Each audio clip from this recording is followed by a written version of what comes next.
Hello and welcome. Employability സ്കിൽസിന്റെ അടുത്ത ക്ലാസ്സിലേക്ക് സ്വാഗതം. ഇന്ന് നമുക്ക് പഠിക്കാനുള്ളത് പ്രൊഡക്ടിവിറ്റി എന്നുള്ള ചാപ്റ്റർ ആണ്. പ്രൊഡക്ടിവിറ്റി എന്ന് വെച്ചാൽ ഉൽപാദനക്ഷമത. നമ്മൾ കഴിഞ്ഞ ക്ലാസ്സിൽ ഓൺട്രപ്രന്യൂർഷിപ്പ് പഠിച്ചപ്പോൾ നമ്മൾ ഒരു സംരംഭം തുടങ്ങിക്കഴിഞ്ഞാൽ അതിന്റെ പ്രൊഡക്ഷൻ വരെ എത്തുന്ന കാര്യങ്ങൾ ഡിസ്കസ് ചെയ്തു. അതിന് മുന്നേ നമ്മൾ ചെയ്യേണ്ട പ്രിപ്പറേഷൻസ്, എന്തൊക്കെ കാര്യങ്ങൾ നമ്മൾ ശ്രദ്ധിക്കണം തുടങ്ങി, അത് ഫൈനലി എങ്ങനെ പ്രൊഡ്യൂസ് ചെയ്യണം, അല്ലെങ്കിൽ ഫൈനലി ഫാക്ടറി ഒക്കെ സെറ്റപ്പ് ചെയ്ത് എങ്ങനെ റെഡിയാക്കണം എന്ന് വരെ നമ്മൾ നോക്കി. ഇനി ഒരിക്കൽ അത് സെറ്റപ്പ് ചെയ്ത് കഴിഞ്ഞാൽ പിന്നെ നമ്മൾ ശ്രദ്ധിക്കേണ്ടത് എന്താണ്, അത് എത്രത്തോളം ഇഫക്റ്റീവ് ആണ്, എത്രത്തോളം നന്നായി നമ്മുടെ സംരംഭം വർക്ക് ചെയ്യുന്നു. ഇത് ശ്രദ്ധിക്കാൻ വേണ്ടിയുള്ള ഒരു മെഷർമെന്റ് ആണ് പ്രൊഡക്ടിവിറ്റി എന്ന് പറഞ്ഞാൽ.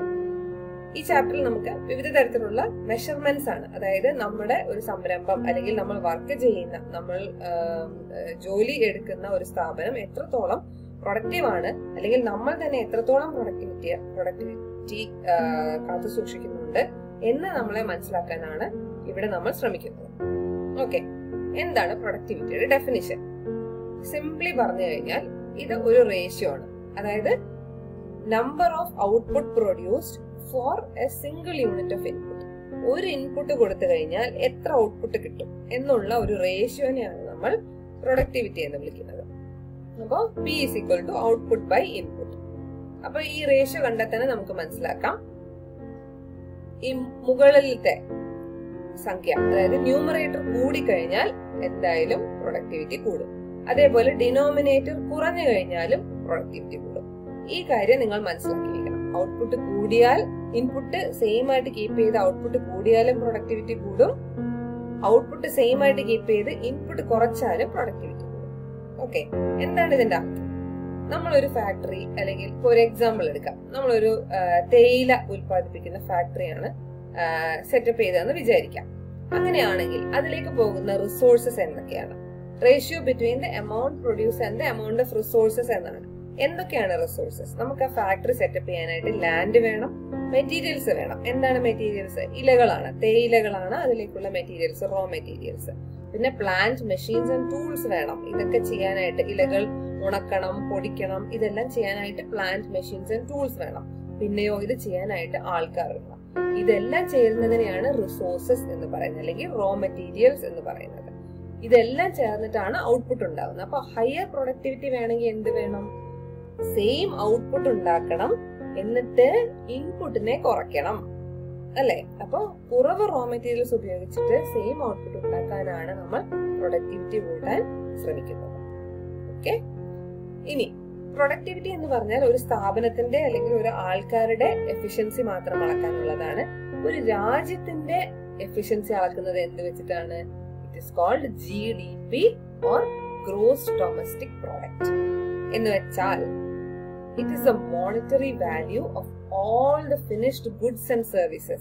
എങ്ങനെയാണ് ഒരു രാജ്യം മറ്റു രാജ്യത്തെക്കാൾ നന്നായി എക്കണോമിക്കലി വളർന്നിട്ടുണ്ട്, അല്ലെങ്കിൽ എങ്ങനെയാണ് അവരുടെ പ്രോസ്പെരിറ്റി നമ്മൾ അളക്കുന്നത്?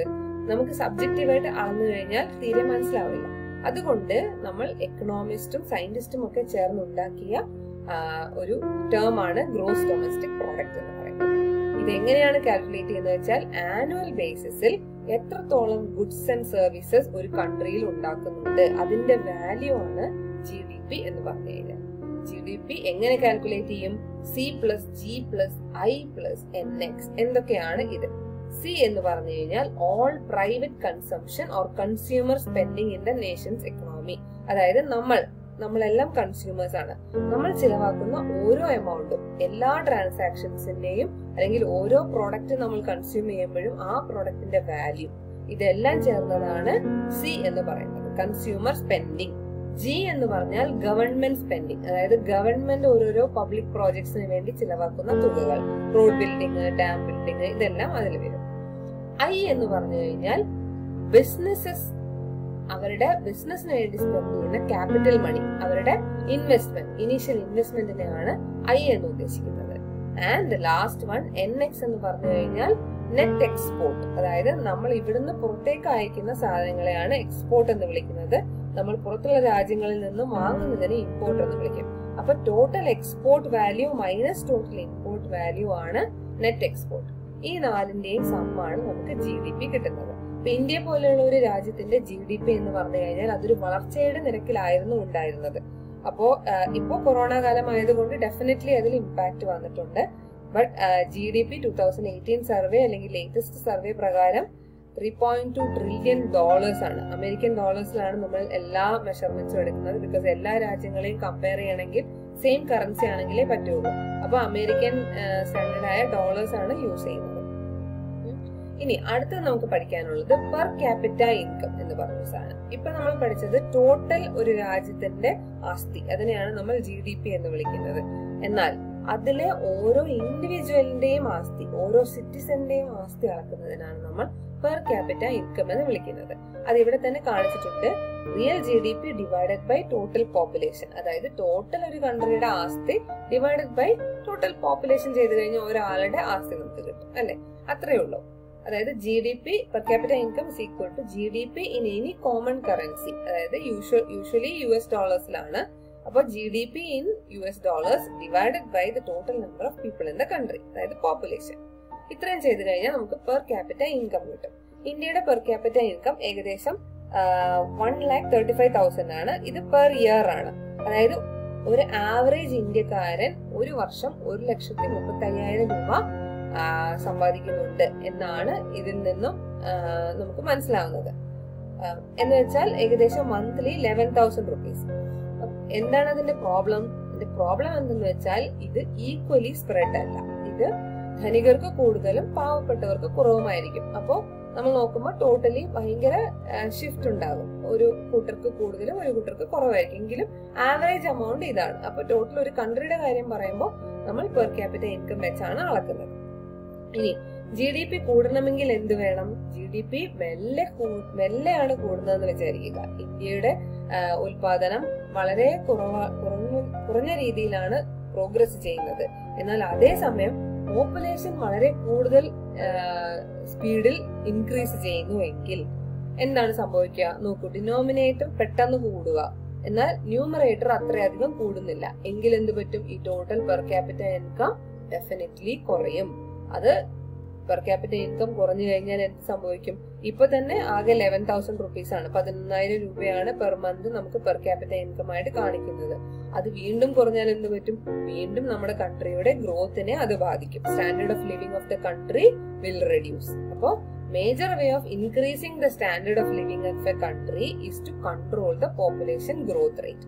രണ്ട് കാര്യങ്ങൾ ചെയ്യാൻ പറ്റും. പോപ്പുലേഷൻ ഗ്രോത്ത് റേറ്റ് കൺട്രോൾ ചെയ്യണം, പിന്നെ GDP ഇംപ്രൂവ് ചെയ്യണം. GDP ഇംപ്രൂവ് ചെയ്യണമെങ്കിൽ നമ്മൾ പുതിയ ഇൻഡസ്ട്രീസ് തുടങ്ങണം, പുതിയ പുതിയ ഇന്നോവേഷൻസ് കൊണ്ടുവരണം. എന്നിട്ട് നമ്മൾ രാജ്യത്തെ പുരോഗതിയിലേക്ക് നയിക്കണം. ഓക്കെ, ഇനി നമ്മൾ എങ്ങനെ പുരോഗതിയിലേക്ക് നയിക്കാം?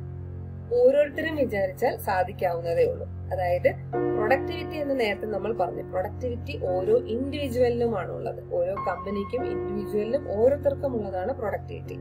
അപ്പോ കമ്പനീസ് എല്ലാം ഈ പ്രൊഡക്ടിവിറ്റി ഇംപ്രൂവ് ചെയ്യാനായിട്ട് പലതരത്തിലുള്ള കാര്യങ്ങൾ ചെയ്യാറുണ്ട്. അതിൽ കുറച്ച് കാര്യങ്ങൾ നമുക്കിവിടെ ഡിസ്കസ് ചെയ്യാം. ഒന്നാമത്തേതാണ് ഇൻസെന്റീവ്സ്. അതായത് ഒരാൾ നല്ല ഒരു കാര്യം ചെയ്തു കഴിഞ്ഞാൽ നമ്മൾ എന്താണ് ചെയ്യുക? അയാൾക്ക് നല്ല കാര്യം ചെയ്തതിന് ഒരു റിവാർഡ് കൊടുക്കും. അതിനെയാണ് നമ്മൾ ഇൻസെന്റീവ് എന്ന് വിളിക്കുന്നത്. 3 തരത്തിലുള്ള ഇൻസെന്റീവ്സ് ഉണ്ട്. ആദ്യത്തേത് നോൺ ഫിനാൻഷ്യൽ ഇൻസെന്റീവ്. അതായത് പൈസ ആയിട്ടല്ല, ക്യാഷ് ആയിട്ടല്ല കൊടുക്കുന്നത്. അവിടെ നമ്മൾ ചിലപ്പോൾ അതൊരു ലീവ് ആയിട്ടായിരിക്കും കൊടുക്കുന്നത്, അല്ലെങ്കിൽ ആൾക്കൊരു പ്രൊമോഷൻ ആയിട്ടായിരിക്കും കൊടുക്കുന്നത്. അങ്ങനെയാണ് നോൺ ഫിനാൻഷ്യൽ ഇൻസെന്റീവ്സ്. അടുത്തത് സെമി ഫിനാൻഷ്യൽ ഇൻസെന്റീവ്സ് എന്ന് വെച്ചാൽ ഡയറക്റ്റ് ക്യാഷ് അല്ല, പക്ഷെ എന്തെങ്കിലും സാധനങ്ങളായിരിക്കാം. അത് അയാൾക്ക് ക്യാഷ് ആയിട്ട് യൂസ് ചെയ്യാൻ പറ്റും.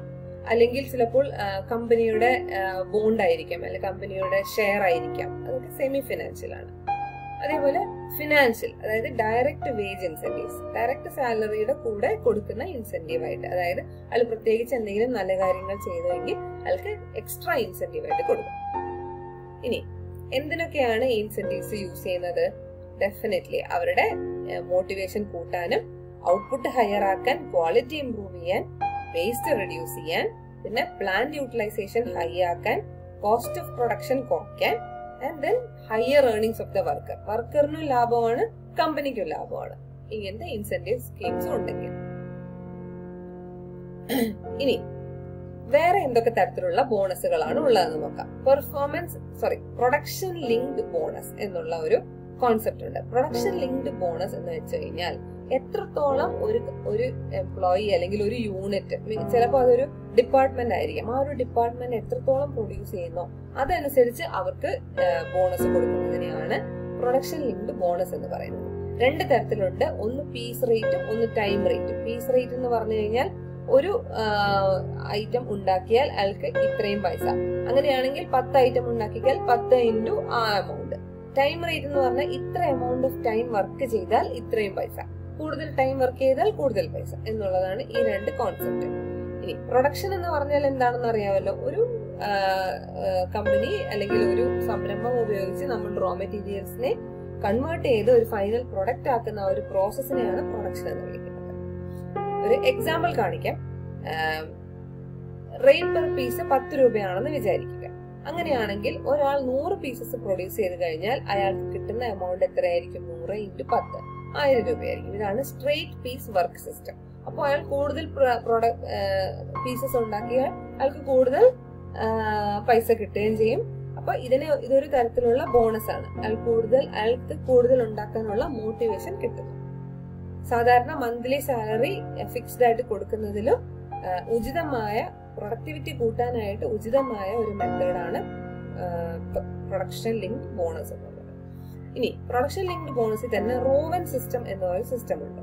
ആ സിസ്റ്റത്തിൽ എന്താണ് ചെയ്യുന്നതെന്ന് വെച്ച് കഴിഞ്ഞാൽ ഒരു ജോബ് കംപ്ലീറ്റ് ചെയ്യുന്നതിന് സ്റ്റാൻഡേർഡ് ടൈം 8 മണിക്കൂർ എടുക്കുന്ന ഒരു ജോലിയാണെങ്കിൽ അതൊരു വർക്കർ അത് 6 മണിക്കൂർ കൊണ്ട് ചെയ്തു കഴിഞ്ഞാൽ അയാൾക്ക് അതിനുള്ള എക്സ്ട്രാ ബോണസ് കിട്ടും. അതായത് നോർമലി അത് ചെയ്തു കഴിഞ്ഞതിന്റെ ക്യാഷ് കിട്ടും, അത് കൂടാതെ എക്സ്ട്രാ ബോണസ് കൂടെ അയാൾക്ക് ലഭിക്കുന്നു. എങ്ങനെയാണെന്ന് നോക്കാം. 10 രൂപയാണെങ്കിൽ സ്റ്റാൻഡേർഡ് ടൈം 8 മണിക്കൂർ ആണെങ്കിൽ ആക്ച്വൽ ടൈം അയാൾ 6 hours എടുത്തുള്ളൂ. അങ്ങനെയാണെങ്കിൽ ടൈം സേവ്ഡ് എത്രയാണ്? 2 hours. അപ്പോ time saved as A percentage എത്രയാണ്? 8 - 6 2 ഡിവൈഡഡ് ബൈ 8. അതായത് 2/8 എന്ന് പറഞ്ഞാൽ 1/4 വിച്ച് ഇസ് 25%. അപ്പോ ടൈം ബോണസ് എന്ന് പറയുന്നത് 2.5 rupees ആണ്. അങ്ങനെ വരുമ്പോൾ 6 hours-ന് അയാൾക്ക് 15 രൂപ എക്സ്ട്രാ കിട്ടുന്നു. ഓക്കെ, അയാൾക്കും നല്ലതാണ്, കമ്പനിക്കും നല്ലതാണ്. ബിക്കോസ് കമ്പനിക്ക് കൂടുതൽ പ്രോഡക്ട്സ് ഉണ്ടാക്കാൻ സാധിക്കുന്നു. ഇനി എന്തൊക്കെയാണ് benefits? Improvement in living standards, രാഷ്ട്രത്തിന്റെ പുരോഗതിയിലേക്ക് നയിക്കുന്നു, waste reduction, pollution reduction, poverty reduction, ഇതൊക്കെയാണ് പ്രൊഡക്ടിവിറ്റി ഇംപ്രൂവ്മെന്റിന്റെ ബെനിഫിറ്റ്സ്. അടുത്തത്, എങ്ങനെ പ്രൊഡക്ടിവിറ്റി ഇംപ്രൂവ്മെന്റ് അറ്റൈൻ ചെയ്യാൻ സാധിക്കും കമ്പനീസിന്? പല പല രീതിയുണ്ട്. നേരത്തെ നമ്മൾ പ്രൊഡക്ടിവിറ്റി ഇംപ്രൂവ് ചെയ്യാനായിട്ട് ബോണസിന്റെ കാര്യമൊക്കെ പറഞ്ഞു. ഇനി അവരെ എങ്ങനെ സഹായിക്കാം? ആദ്യത്തേത് സ്കിൽ ഡെവലപ്മെന്റ്. ഒരു എംപ്ലോയിക്ക് അഡീഷണലി എന്തെങ്കിലും ചെയ്യണമെങ്കിൽ അയാൾക്ക് സ്കിൽ ഡെവലപ്മെന്റ് ചെയ്യാനായിട്ട് അയാൾ ഹെൽപ്പ് ചെയ്ത് കൊടുക്കുക. വർക്കിംഗ് എയ്ഡ്സ്, എക്സ്ട്രാ ടൂൾസ് ഒക്കെ കൊടുത്തു കഴിഞ്ഞാൽ അയാൾക്ക് കൂടുതൽ കാര്യങ്ങൾ ചെയ്യാൻ സാധിക്കും. ഓട്ടോമേഷൻ, അതായത് നമ്മൾ ഡെയിലി റൂട്ടീനായിട്ട് ചെയ്തുകൊണ്ടിരിക്കുന്ന കാര്യങ്ങൾ കുറെയൊക്കെ ഓട്ടോമേറ്റ് ചെയ്ത് കഴിഞ്ഞാൽ കുറച്ചുകൂടെ സ്പീഡായിട്ട് കാര്യങ്ങൾ ചെയ്യാൻ സാധിക്കും. ഇന്നോവേഷൻസ്, ഇപ്പൊ ഒരു എക്സാമ്പിൾ പറഞ്ഞു കഴിഞ്ഞാൽ നമ്മൾ മഷി ഇട്ടിരുന്ന പേന മാറ്റി ബോൾ പെൻ, അതൊരു ഇന്നോവേഷൻ ആണ്. അപ്പോൾ പെട്ടെന്ന് സ്പീഡ് ആവുന്നു ചെയ്യാനായിട്ട്. പോസിറ്റീവ് എൻവയൺമെന്റ്, ഇപ്പൊ ഒരാള് വളരെ ചൂടത്ത് വർക്ക് ചെയ്യുന്ന ഒരു ഫാക്ടറി ആണ്, അവിടെ ഒരു AC ഫിറ്റ് ചെയ്ത് കഴിഞ്ഞാൽ ചിലപ്പോൾ എംപ്ലോയീസിന്റെ പ്രൊഡക്ടിവിറ്റി നന്നേ കൂടും. മോട്ടിവേഷൻ, മാനേജേഴ്സ് കൊടുക്കേണ്ട ഏറ്റവും വലിയ കാര്യമാണ് മോട്ടിവേഷൻ. ഓരോ തവണയും ഓരോ എംപ്ലോയിയും നല്ല വർക്ക് ചെയ്യുമ്പോൾ അയാളെ മോട്ടിവേറ്റ് ചെയ്തുകൊണ്ടേയിരിക്കാം. ഇനി എങ്ങനെയാണ് പ്രൊഡക്ടിവിറ്റി മെഷർ ചെയ്യുന്നത്? ടോട്ടൽ പ്രൊഡക്ടിവിറ്റി ഫാക്ടർ എന്നാണ് നമ്മൾ അതിനെ ഡിനോട്ട് ചെയ്യുന്നത്. Internationally United Nations industrial development organisation ആണ് ഈ ഡേറ്റ എടുക്കുന്നത്. അതായത് അവർ കമ്പാരിസൺ ആണ് ചെയ്യുന്നത്. USA 100 ആണ് എങ്കിൽ ബാക്കിയുള്ള കൺട്രീസിന്റെ പ്രൊഡക്ടിവിറ്റി റേറ്റ്സ് ആണ് ഈ കാണിച്ചിരിക്കുന്നത്. ഇന്ത്യയുടേതും ബാക്കിയുള്ള രാജ്യങ്ങളുടെയും നിങ്ങൾക്ക് ഇവിടെ നോക്കിക്കഴിഞ്ഞാൽ കാണാൻ സാധിക്കും. ഇതാണ് ഒരു കമ്പാരിസൺ ചാർട്ട്. ഇത് ജസ്റ്റ് ഒരു എക്സാമ്പിൾ ആയി തന്നേ ഉള്ളൂ. ഇനി ഫൈനലി എന്തൊക്കെയാണ് നമ്മൾ ബിസിനസ് റൺ ചെയ്യാനായിട്ട് അറിയേണ്ടത്? ബാങ്കിനെ കുറിച്ച് അറിയണം, KYC എന്താണെന്ന് അറിയണം, നോ യുവർ കസ്റ്റമർ. നമ്മളൊരു ബാങ്കിൽ ഒരു അക്കൗണ്ട് സ്റ്റാർട്ട് ചെയ്യണമെങ്കിൽ എന്തൊക്കെ അറിയണം? അതിന് കൊടുക്കേണ്ട കാര്യങ്ങളെയാണ് KYC എന്ന് പറയുന്നത്. ATM എന്ന് പറഞ്ഞു കഴിഞ്ഞാൽ ഓട്ടോമാറ്റിക് ടെല്ലർ മെഷീൻ ആണ്. അവിടെ നിന്ന് നമ്മൾ ക്യാഷ് എടുക്കാനായിട്ട് യൂസ് ചെയ്യുന്ന സാധനമാണ്. ഇനി ATM കാർഡിൽ നമ്മൾ CVV നമ്പർ എന്ന് പറഞ്ഞ സാധനമുണ്ട്. അതിനെയാണ് കാർഡ് വെരിഫിക്കേഷൻ വാല്യൂ എന്ന് പറയുന്നത്, CVV. ഓക്കെ, ഇത്രയും കാര്യങ്ങൾ അറിഞ്ഞിരുന്നാൽ മാത്രമേ നിങ്ങൾക്ക് ഒരു സംരംഭം നല്ല രീതിക്ക് കൊണ്ടുപോകാൻ സാധിക്കുകയുള്ളൂ. ഇത്രയും പറഞ്ഞുകൊണ്ട് നമ്മുടെ ഇന്നത്തെ പ്രൊഡക്ടിവിറ്റി എന്നുള്ള ചാപ്റ്റർ അവസാനിക്കുന്നു. Thank you so much.